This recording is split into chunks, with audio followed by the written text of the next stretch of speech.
चलो नमस्कार मित्रों। આગલા વિડિયોની અંદર કાર્બન અને તેના સંયોજનો પાઠમાં તમે alcohol, aldehyde, ketone, carboxylic acid આ બધા સંયોજનો વિશે શીખ્યા. ઉપરાંત લાસ્ટમાં તમે છેલ્લે વિડિયો મેં જે આપેલો હતો એની અંદર તમે એવું શીખ્યા છો કે કાર્બનિક સંયોજનોના ગુણધર્મો. તો કે કાર્બનિક સંયોજનોના 4 ગુણધર્મોનો અભ્યાસ તમે એક વિડિયોની અંદર કરેલો. એમાં દહન પ્રક્રિયા, આલ્કોહોલનું ઓક્સિડેશન એટલે કે આલ્કોહોલ કે કોઈ પણ કાર્બનિક સંયોજનોનું ઓક્સિડેશન, વિસ્થાપન પ્રક્રિયા અને ઓક્સિડ પ્રક્રિયા 4 ગુણધર્મોની ચર્ચા કરેલી અત્યાર સુધીમાં આપણે આ પાઠમાં. હવે આપણે જે કાર્બનિક સંયોજનો તમે alkane, alkene, alkane, alcohol, aldehyde, carboxylic acid, ketone જે ક્રિયાશીલ સમૂહ શીખેલા છો એમાં 2 ક્રિયાશીલ સમૂહો એટલે કે આલ્કોહોલ અને કાર્બોક્સિલિક એસિડ ના એક સંયોજનો અને એના ગુણધર્મો શીખવાના છો.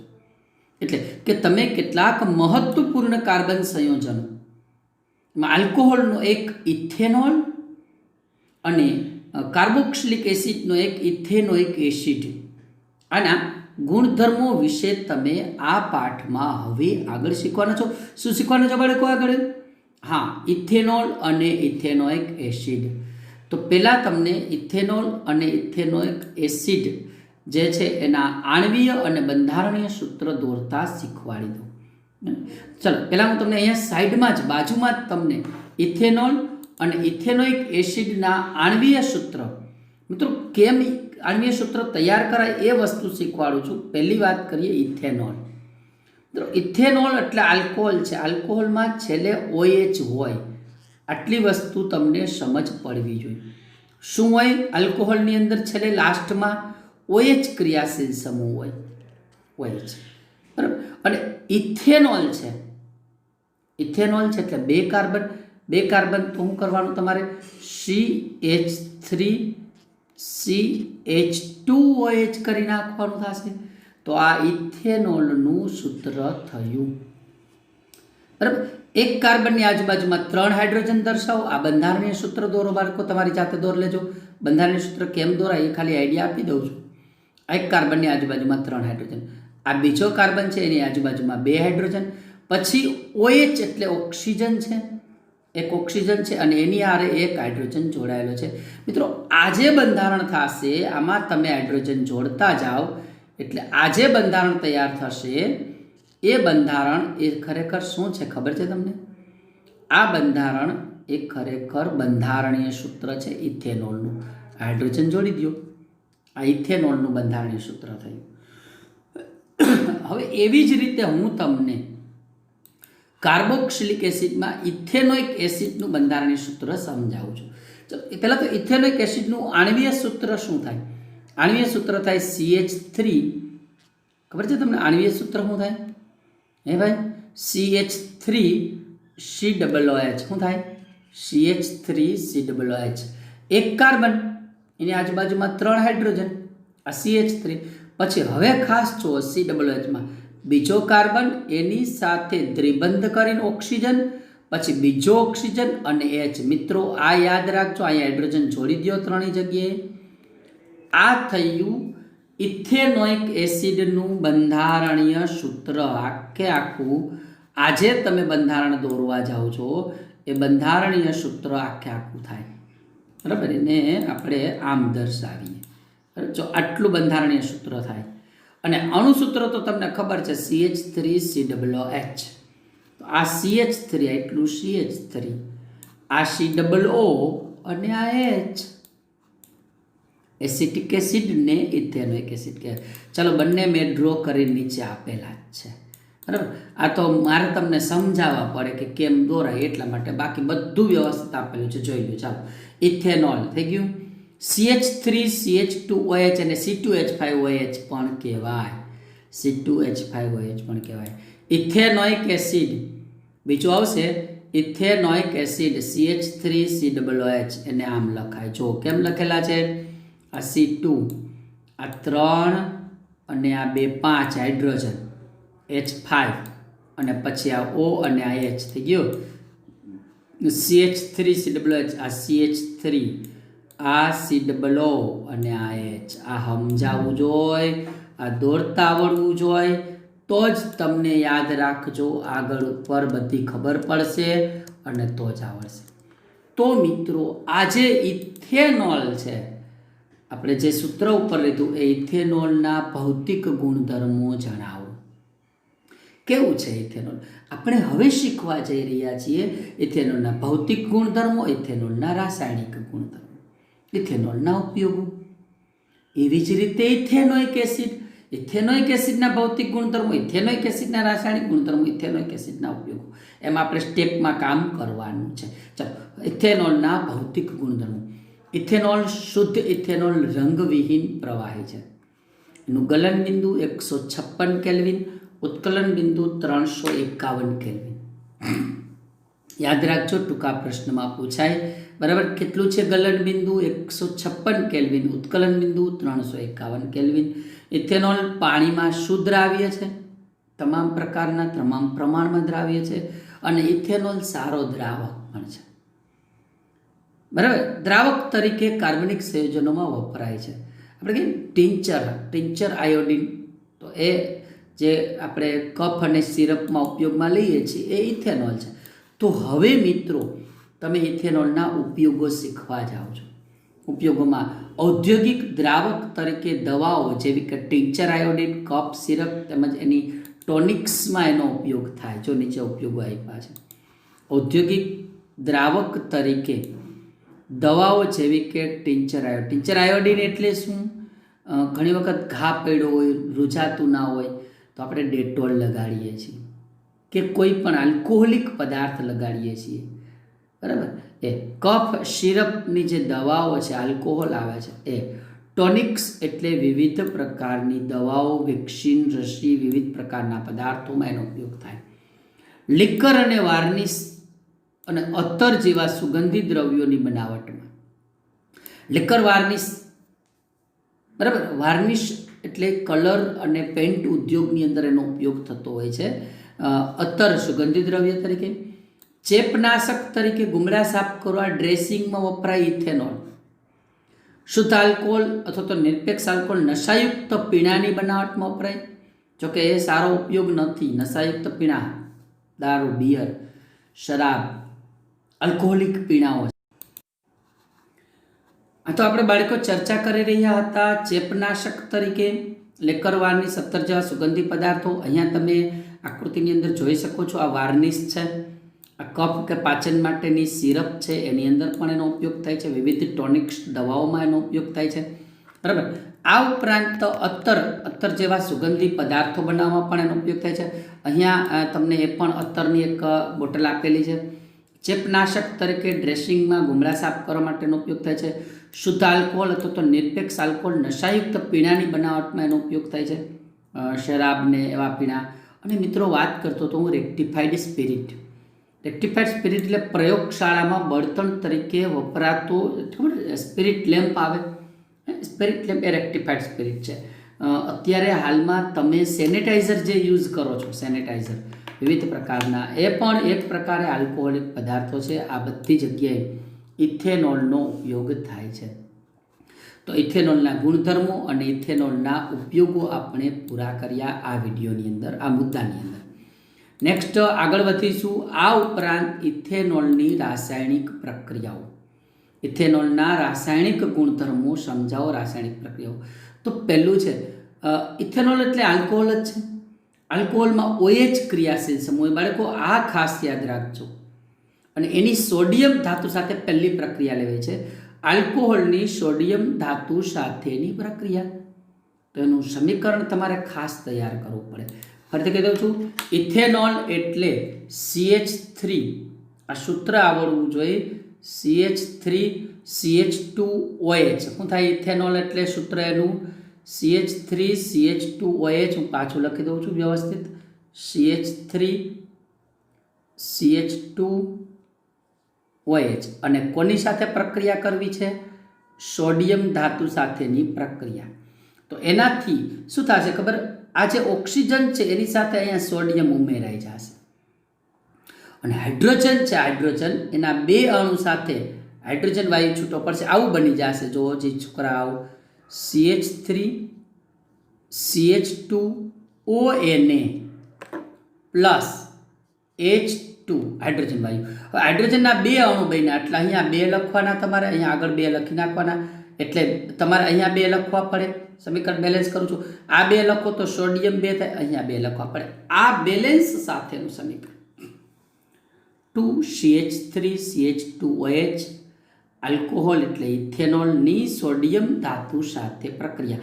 આ જે બન્યું છે ને સંયોજન CH3CH2ONA, એનું નામ છે, યાદ રાખજો, સોડિયમ ઇથોક્સાઇડ. શું કહેવાય એને?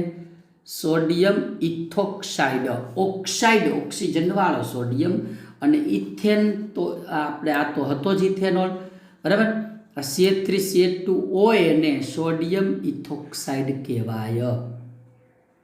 તો પહેલો ગુણધર્મ ઇથેનોલની ઓક્સિજન સાથે પ્રક્રિયા. ઇથેનોલમાં OH સમૂહની સોડિયમ ધાતુ સાથેની પ્રક્રિયાથી સોડિયમ ઇથોક્સાઇડ CH3CH2ONA સોડિયમ ઇથોક્સાઇડ બને છે અને હાઇડ્રોજન વાયુ મુક્ત થાય છે. હાઇડ્રોજન, આ તમે પ્લસ માઇનસ ના લખો તો ચાલશે બાળકો, O માઇનસ ને એને પ્લસ, એ જરૂર નથી, લખો તો કાંઈ વાંધો નહીં. CH3CH2OH અને સોડિયમ ધાતુ સાથે પ્રક્રિયા. પહેલો ગુણધર્મ પૂરો. ઇથેનોલમાં OH સમૂહની સોડિયમ ધાતુ સાથેની પ્રક્રિયાથી સોડિયમ ઇથોક્સાઇડ અને હાઇડ્રોજન વાયુ ઉત્પન્ન થાય છે. આ ગુણધર્મ, પહેલો ગુણધર્મ પૂરો. બીજો, અસંતૃપ્ત હાઇડ્રોકાર્બન આપતી પ્રક્રિયા. ઇથેનોલની, બરાબર, રાસાયણિક પ્રક્રિયા પણ શું આપે છે? તમને અસંતૃપ્ત હાઇડ્રોકાર્બન આપે છે, એટલે કે દ્વિબંધવાળું સંયોજન આપે છે. કંઈ કરવાનું નથી. ઇથેનોલની વધુ સાંદ્ર સલ્ફ્યુરિક એસિડ સાથે 443 કેલ્વિન તાપમાને, યાદ રાખજો ખાસ, ઇથેનોલની કોની સાથે? સાંદ્ર સલ્ફ્યુરિક એસિડ, વધુ પ્રમાણમાં સાંદ્ર સલ્ફ્યુરિક એસિડ સાથે કેટલા તાપમાને? 473 કેલ્વિન તાપમાને પ્રક્રિયા કરવાથી ઇથેનોલનું ડિહાઇડ્રેશન થશે, નિર્જલીકરણ થશે.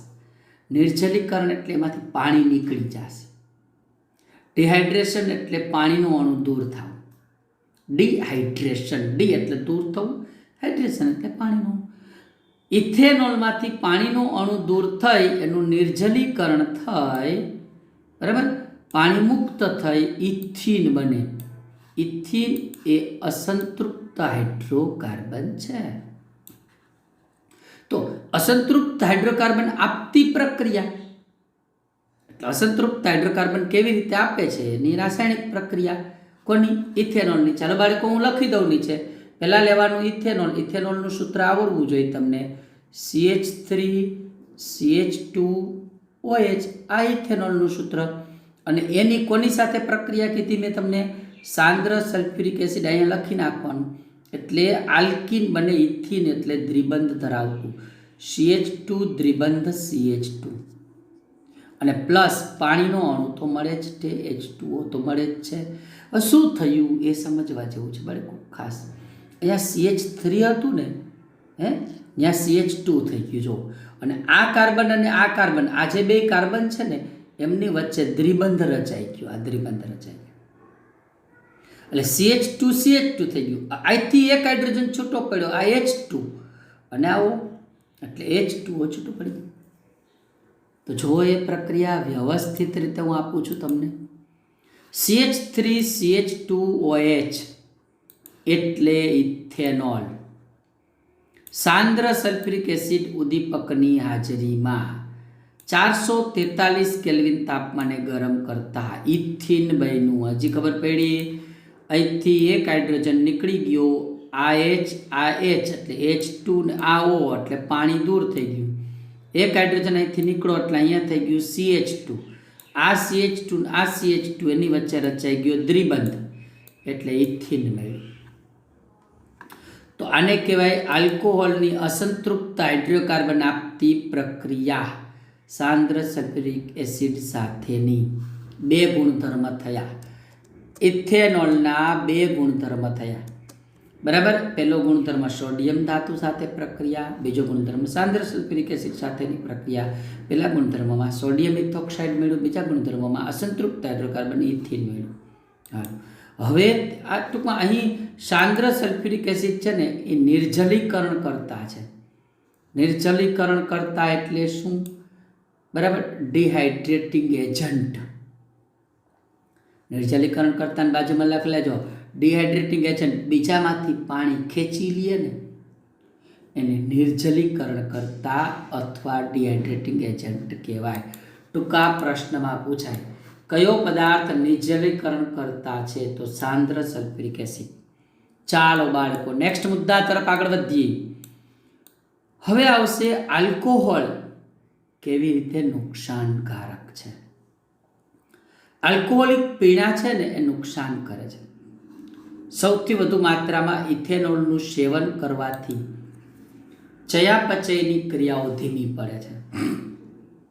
શ્વસન દર, ચય અપચય, ચય એટલે શ્વાસ, અપચય એટલે ઉચ્છ્વાસ, શ્વાસોચ્છ્વાસની ક્રિયામાં વિક્ષેપ પડે છે, ધીમી પડે છે. આપણા મધ્યસ્થ ચેતાતંત્રને નિર્બળ બનાવે છે. મધ્યસ્થ ચેતાતંત્ર જે છે આપણું મધ્યવર્તી ચેતાતંત્ર મગજ અને કરોડરજ્જુનું બનેલું હોય એને નબળું બનાવે. પરિણામે જીવિત મનુષ્યમાં તાલમેલની ઉણપ, માનસિક દુવિધા, માનસિક દુવિધા એટલે માનસિક બીમારી, આળસ વધવી, સામાન્ય નિરોધન, સામાન્ય કોઈ પણ કાર્ય હોય એને અવરોધ ઉત્પન્ન કરે. બરાબર. એ ઘટાડે છે. એટલે વ્યક્તિ બેહોશ થઈ જાય છે. આલ્કોહોલનું વધુ માત્રામાં સેવન, ઇથેનોલનું વધુ માત્રામાં સેવન કઈ કઈ આપત્તિઓને નોતરે છે? ફરીથી સમજી લેજો. બે મુદ્દા કીધા, હજી ઘણાય છે. પહેલું ચયાપચયની ક્રિયાને ધીમી પાડે. બીજું મધ્યસ્થ ચેતાતંત્રને નબળું બનાવે જેથી તાલમેલની ઉણપ, માનસિક દુવિધા, આળસ, સામાન્ય નિરોધનને ઘટાડે અને એના કારણે વ્યક્તિ બેહોશ થઈ જાય. આ ઉપરાંત વ્યક્તિમાં માનસિક તાણ, ઇથેનોલના સેવન દરમિયાન જ્યારે કોઈ વ્યક્તિ ઇથેનોલનું સેવન કરે ને મિત્રો, ઇથેનોલ એટલે આલ્કોહોલ, આલ્કોહોલ એટલે દારૂ. દારૂનું સેવન કરે ને એટલે થોડીક વાર સુધી એને મજા આવે, એના માનસિક તાણમાં રાહત અનુભવે દરમિયાન, એટલે થોડી વાર સુધી. પણ પછી એટલેથી દારૂ પીએ છે, માનસિક તાણ ઓછું થઈ જાય, એને મજા આવી જાય, જલસો પડી જાય, બધું ભૂલાઈ જાય. ઘણીવાર વ્યક્તિ ટેન્શનમાં હોય એટલે આલ્કોહોલનું સેવન કરે. બરાબર. એટલે એની વિચારવાની સૂઝ, બરાબર, સમય નિયંત્રણની સૂઝ, સ્નાયુઓનું તાલમેલમાં ગંભીર રીતે પછી ઘટાડો થાય. શરૂઆતમાં માનસિક તાણમાં રાહત અનુભવે, પણ પછી ધીમે ધીમે એની વિચારવાની સૂઝ નબળી પડી જાય, સમય નિયંત્રણની સૂઝ નબળી પડી જાય, સ્નાયુઓના તાલમેલમાં ઘટાડો થાય. જોજો એ વ્યક્તિ લથડિયા ખાય, ગોથા ખાય, વિચારી ના શકે, એ શું બોલે છે એનું એને ભાન ના રહે. તો આ આલ્કોહોલની અસર. ફરીથી મિત્રો 3 મુદ્દા થયા છે, હજી મારે 3 મુદ્દા કહેવા છે. પહેલું ચયાપચયની ક્રિયાને ધીમી પાડે, બીજું મધ્યસ્થ ચેતાતંત્રને નબળું પડે, ત્રીજું માનસિક તાણમાં શરૂઆતમાં રાહત થાય, પછી વિચારવાની સૂઝ, સમય નિયંત્રણની સૂઝ, સ્નાયુઓના તાલમેલમાં ઘટાડો થાય. આ સિવાય શું થાય? ઇથેનોલને બદલે જો મિથેનોલનું સેવન થાય. ઇથેનોલ એ આલ્કોહોલ છે, મિથેનોલ એ આલ્કોહોલ છે, એટલે આપણે તો આલ્કોહોલથી તો નુકસાન શીખીએ છીએ. તો ઇથેનોલને બદલે જો મિથેનોલની થોડીક પણ માત્રામાં સેવન થાય તો ભાઈ ગંભીર પરિસ્થિતિનું નિર્માણ થાય. ઇથેનોલ હજી હારું, મિથેનોલ જેલ. બરાબર. એટલે મિથેનોલનું સેવન થાય તો વ્યક્તિનું મૃત્યુ પણ થઈ શકે છે. કારણ શું? કારણ કે યકૃતમાં મિથેનોલ પ્રવેશ કરે તો મિથેનોલનું સૂત્ર જોઈ લ્યો, CH3OH, મિથેનોલ એક કાર્બન છે એટલે CH3OH. તો યકૃતમાં મિથેનોલનું ઓક્સિડેશન થઈ મિથેનાલ બને. નોલ અને નાલમાં થોડોક જ ફેર છે ભાઈ. Methanol CH3OH, મિથેનાલ HCHO. નોલ અને નાલમાં ફેર છે. તો આલ્કોહોલથી થતા નુકસાનમાં આપણે ચોથો મુદ્દો જે આ ભણવા જઈ રહ્યા છીએ, પાછો ટૂંકમાં કહું છું. જો ઇથેનોલને બદલે મિથેનોલની થોડી માત્રામાં સેવન કરવામાં આવે તો વ્યક્તિનું મૃત્યુ પણ થઈ શકે, કારણ કે યકૃતમાં મિથેનોલનું ઓક્સિડેશન થઈ મિથેનાલ બને અને એ મિથેનાલ યકૃત કોષોના ઘટકો સાથે પ્રક્રિયા કરી જીવરસનું સ્કંદન કરે. હવે જીવરસ એટલે શું? આપણા કોષની અંદર જે કોષરસ આવેલો છે એ એક પ્રકારનો જીવરસ છે અને યકૃત કોષોના ઘટકો સાથે પ્રક્રિયા કરે કોણ? મિથેનાલ. ને કારણ કે મિથેનોલનું મિથેનાલ બની ગયું ને યકૃત કોષો સાથે પ્રક્રિયા કરે, સ્કંદન કરે. સ્કંદન એટલે શું? તમે કોઈ ઈંડા જોયા હોય, કોઈએ ખાધા હોય, ઘણાને ખબર હોય, ખાધા ના હોય જોયા ના હોય પણ ખબર હોય, ઈંડામાં લિક્વિડ હોય, કોષરસ હોય, પણ એને ગરમ કરે ને એટલે એનું ઘન સ્વરૂપમાં રૂપાંતર થઈ જાય, એને સ્કંદન કહેવાય. એવું જ આપણા શરીરમાં થાય. બરાબર. જ્યારે મિથેનોલનું સેવન થાય એટલે યકૃતમાં મિથેનોલનું મિથેનાલમાં રૂપાંતર થાય અને મિથેનાલ છે HCHO એ આપણા જીવરસનું સ્કંદન કરે એટલે જીવરસનું ઘન સ્વરૂપમાં રૂપાંતર કરે. એ નળે નુકસાન કરે. બરાબર. હાલો, હવે ત્યારબાદ મિથેનોલ દ્રષ્ટિચેતાને પણ અસર પહોંચાડે છે. દ્રષ્ટિચેતા એટલે શું? બરાબર. આપણી જે આંખની જોવાની ક્ષમતા હોય એનું ચેતાતંત્ર મગજ સાથે સંકળાયેલું હોય ને એ દ્રષ્ટિચેતાને અસર થાય એટલે વ્યક્તિ અંધ પણ થઈ શકે છે. આલ્કોહોલનું સેવન જીવિત મનુષ્ય ઉપર ગંભીર અસર કરે છે, ખાસ કરીને યકૃત ઉપર અસર કરે છે. આ જુઓ, યકૃત આપેલું છે. સૌથી વધારે યકૃત ઉપર અસર થાય તો બધી જ બાબતો બાળકો મેં તમને કીધી પહેલેથી શરૂ કરી. બરાબર. આલ્કોહોલ કઈ કઈ જગ્યાએ નુકસાન કરે છે મેં ચયાપચયની ક્રિયાને વિક્ષેપ પાડે પહેલું, બીજું મધ્યસ્થ ચેતાતંત્રને નુકસાન કરે, ત્રીજું માનસિક તાણમાં શરૂઆતમાં રાહત થાય, પછી વિચારવાની સૂઝ, સમય નિયંત્રણ સૂઝ, સ્નાયુઓનું તાલમેલમાં ગંભીર ઘટાડો થાય, પછી ઇથેનોલને બદલે મિથેનોલનું સેવન થાય તો યકૃતમાં એનું ઓક્સિડેશન થઈને મિથેનાલ બને, મિથેનાલ બને એટલે જીવરસનું સ્કંદન કરે એટલે જીવરસ જામી જાય, ઘન સ્વરૂપમાં થઈ જાય એટલે પછી બીમારીઓ થાય. પછી દ્રષ્ટિચેતાને અસર થઈ વ્યક્તિ અંધ થઈ શકે છે. આ રીતે આલ્કોહોલનું સેવન નુકસાન કરે છે. તો મિત્રો, આલ્કોહોલનું સેવન ના કરવું જોઈએ. એ આલ્કોહોલ છે, ઇથેનોલ છે, એનો પીણા તરીકે ઉપયોગ ટાળવા શું કરવું જોઈએ? આલ્કોહોલનો એટલે કે ઇથેનોલનો પીણા તરીકે એટલે કે દારૂ તરીકે કે શરાબ તરીકે ઉપયોગ ટાળવો જોઈએ. એના માટે શું કરવું જોઈએ? ઇથેનોલ છે ને મિત્રો એક ઔદ્યોગિક દ્રાવક છે. ઔદ્યોગિક ઉપયોગ માટે તૈયાર થતા ઇથેનોલનો દુરુપયોગ રોકવા માટે એમાં એ લોકો મિથેનોલ જેવા ઝેરી પદાર્થો મિક્સ કરી દે છે. એટલે એવો ઇથેનોલ પીવા યોગ્ય રહેતો નથી. એવો ઇથેનોલ છે પીવા યોગ્ય રહે. શું કરે? ઉપયોગ પીણા તરીકે ટાળવા મિત્રો એક જ વાક્ય, ઇથેનોલમાં મિથેનોલ જેવા ઝેરી પદાર્થો ઉમેરીએ. બરાબર.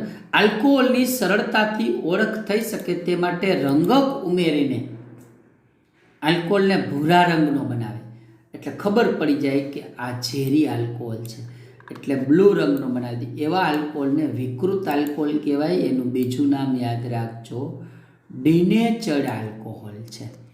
કંઈ નહીં, બે જ મુદ્દાનો કાર્યક્રમ હતો આપણો આ પ્રશ્ન કે ઇથેનોલનો પીણા તરીકે ઉપયોગ ટાળવા શું કરવું જોઈએ?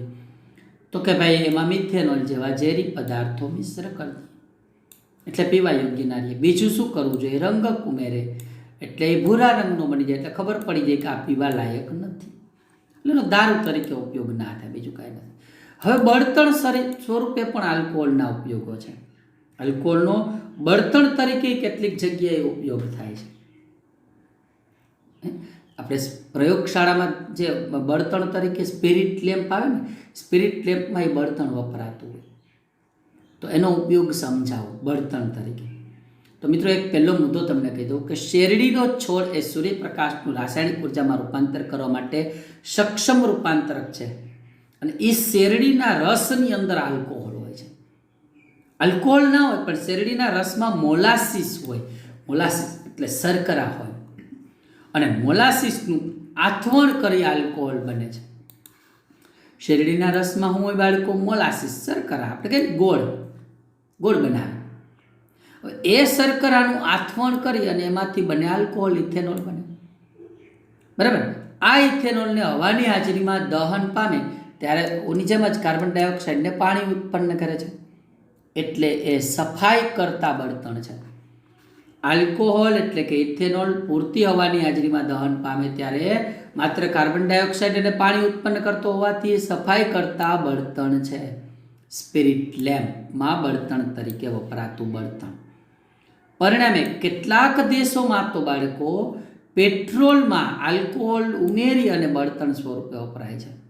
આપણે પ્રયોગશાળામાં વાપરીએ છીએ, કેટલાક દેશોમાં તો પેટ્રોલ સાથે આલ્કોહોલ મિક્સ કરી બળતણ તરીકે વાપરે છે. તો ફરીથી ફટાફટ ચાલો જોઈ લઈએ. બળતણ સ્વરૂપે આલ્કોહોલનો ઉપયોગ જણાવો. પહેલું, શેરડીના છોડમાં સૂર્યપ્રકાશનું રાસાયણિક ઉર્જામાં રૂપાંતર કરવા માટે સૌથી સક્ષમ રૂપાંતરક છે. શેરડીના રસમાં મોલાસીસ હોય, મોલાસીસનું આથવણ કરી આલ્કોહોલ બને, અને એ આલ્કોહોલને હવાની હાજરીમાં દહન થાય એટલે કાર્બન ડાયોક્સાઇડ અને પાણી ઉત્પન્ન થાય, એટલે બહુ વધારે પ્રમાણમાં ઝેરી વાયુ ઉત્પન્ન ના થાય, એટલે સફાઈ કરતા બળતણ છે. એટલે પરિણામે પેટ્રોલમાં આલ્કોહોલ મિક્સ કરી બળતણ સ્વરૂપે ઉપયોગમાં લઈ શકાય છે. તો આ વિડીયોની અંદર તમે આલ્કોહોલના ગુણધર્મો, આલ્કોહોલના ઉપયોગો, આલ્કોહોલથી થતું નુકસાન બધું શીખ્યા. એમાં ઇથેનોલ નામનું આલ્કોહોલ એના રાસાયણિક ગુણધર્મો પણ તમે શીખ્યા. હવે આના પછીના વિડીયોમાં ઇથેનોઇક એસિડ એટલે એસિટિક એસિડ વિશે શીખીશું.